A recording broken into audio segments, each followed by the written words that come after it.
Cursed tablets and cursed dolls from antiquity. This might seem something unusual, but in fact these were quite common.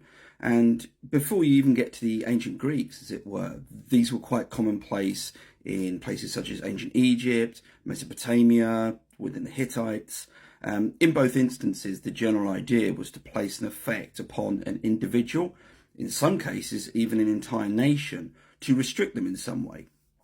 In ancient Greece, we see a sort of, not so much a development of this, but more of an unwrapping of it in the concept of binding.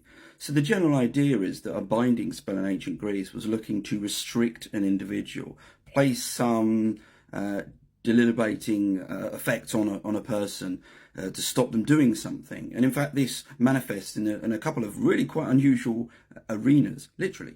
So, for example, you've got law courts, you've got cursed tablets and cursed dolls from ancient Greece, where they're naming individuals and asking that they aren't able to, well, they bind their tongue, which effectively means that they can't talk properly, perhaps they can't advocate in court, they can't present good testimony or witness. You get other arenas of this, and one of them that I find hilarious is, perhaps it's a bit unfair, affairs of the heart. So you have these, because love spells, as it were particularly popular in ancient Greece, where it was, the idea was you try and get an attraction with someone. However, you have the reverse in the sort of love cursed tablets and cursed dolls and that kind of a thing. And the idea was to split people up. And we see that. We have named individuals, preventing them from, should we say, hooking up, becoming even intimate in some instances with other people. Presumably this was from, I don't know, perhaps someone who was a rebuffed lover or something similar.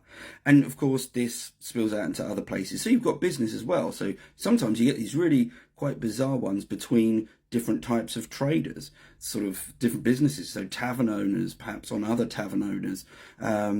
In, shall we say, one of the oldest professions in the world, there are ones which relate to that, which presumably again is from a similar trade. So, putting your business rivals out in the sense of sometimes you even have, I want to bind their profit and their income, and that's actually referenced.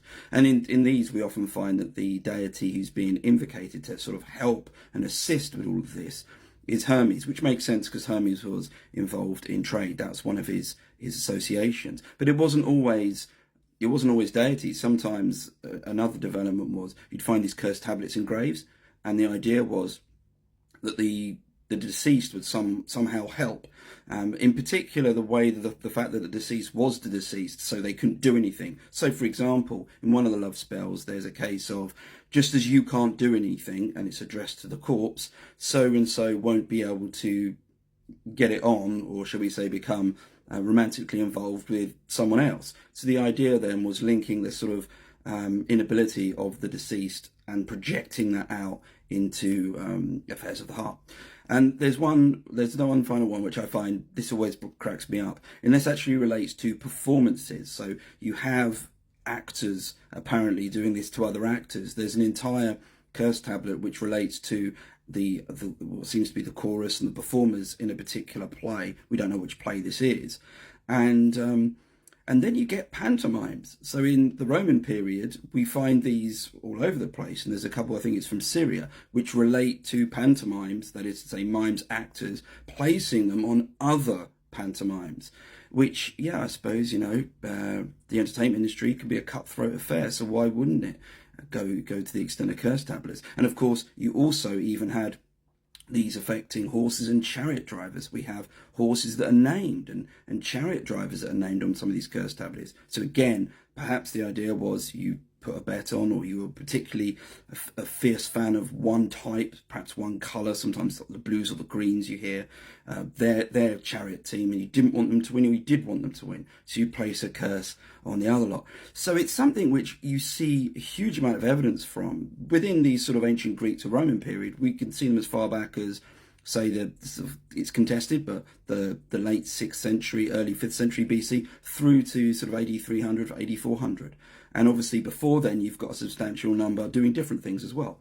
Anyway, if you've got any questions about these, stick them in the comments and I'm happy to elaborate. But just remember, I'm also doing an episode for my Ancient History Hound podcast all about these. It's a Night of the Living Dead episode, which means it's a Halloween special.